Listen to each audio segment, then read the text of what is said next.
Hello everybody, I'm David with Service Matters Property Management, and this is episode 3 of your Property Moments, coming to you August 4th, 2023. We are in one of the most exciting times of year here along the Gulf Coast. It's hurricane season. Hurricane season actually starts back in June, but now things are really getting spicy here in August, September, October. This is where a lot of the storms come in. But in all seriousness, if you're in an area that's going to be impacted or could be impacted by hurricanes, please make sure that you're being prepared. Make sure that you have an evacuation plan if the time calls for it. Make sure that you've got supplies stashed away in case you're going to stay in place. The general consensus is that you should have 72 hours worth of supplies before emergency responders can get to you. So, bottled water, non-perishable food, whatever kind of medicines you need, batteries, flashlights, a battery-powered radio.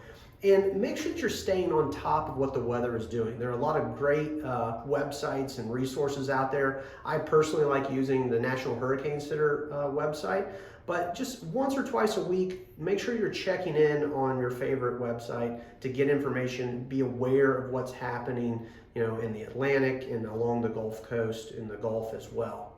But today, what we're going to be talking about is not hurricanes, but it's going to be something that can be just as stressful. It is security deposits.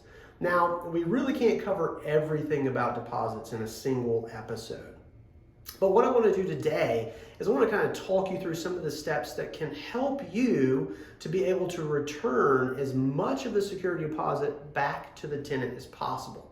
Now, if that sounds like a weird thing to you, it shouldn't be. That should be your goal. Your goal as a landlord should be to get as much of the deposit back into the hands of the tenants as possible. Why? Well, because if you're giving most, if not all, of the deposit back to the tenant, then what that means is that the tenant has returned the home to you in a condition that is acceptable.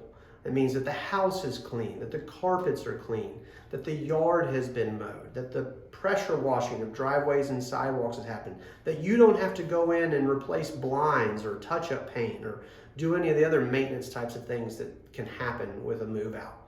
So how do we get to that place where we're returning as much of the deposit back to the tenant as possible? Well, it actually starts before we're even thinking about security deposit processing. We want to rewind back all the way to even before the lease starts, right?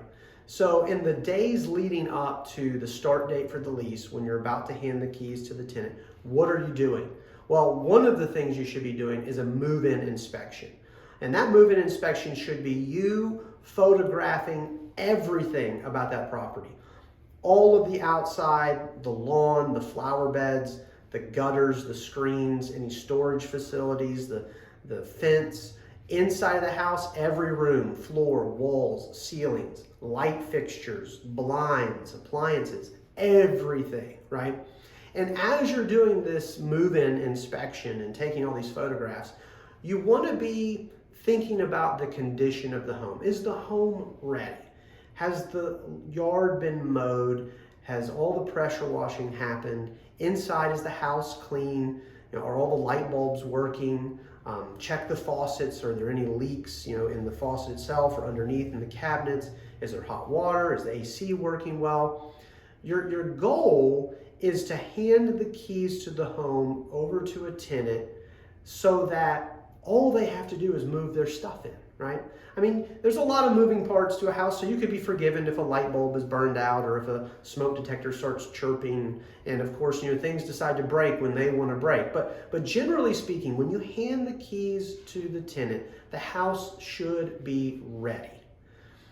Doing this is going to do two things for you. First, it's going to put you on the right foot with that tenant, right? It creates a sense of goodwill. I've given you a clean, ready to go house.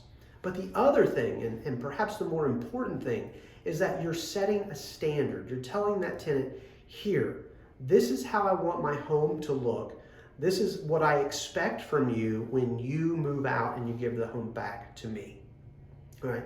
And then, of course, in addition to creating that standard, you've got all the photos you need to prove the condition that you gave it to them.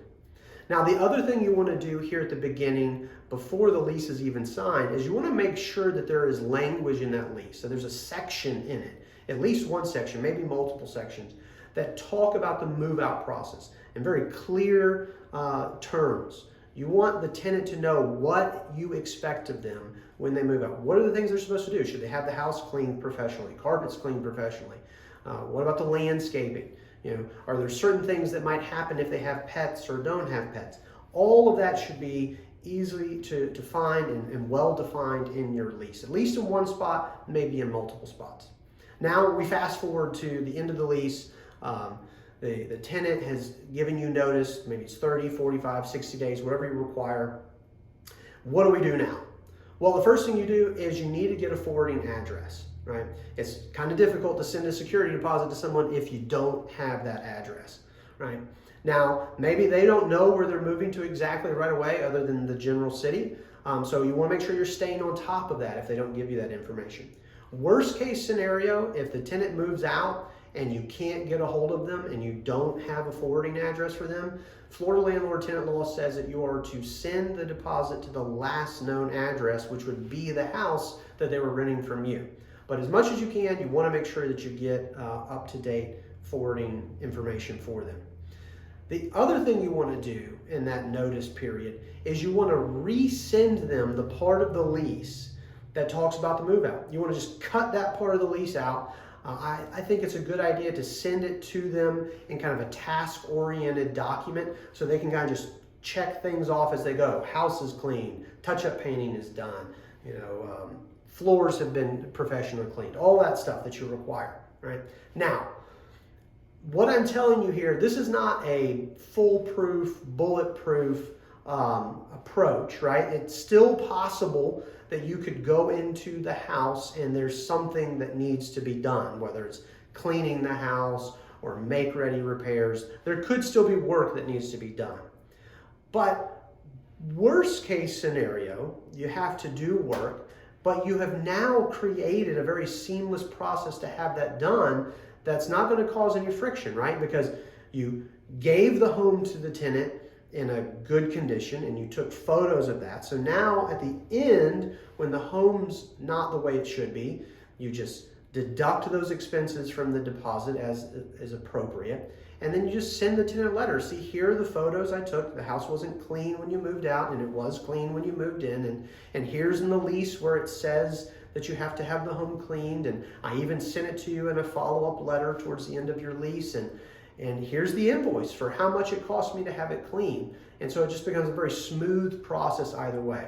But hopefully doing all of these things is going to help encourage tenants to give the home back to you in a condition that's acceptable or very close to it so that you have very little work to do and so that you can put more money back into their pockets.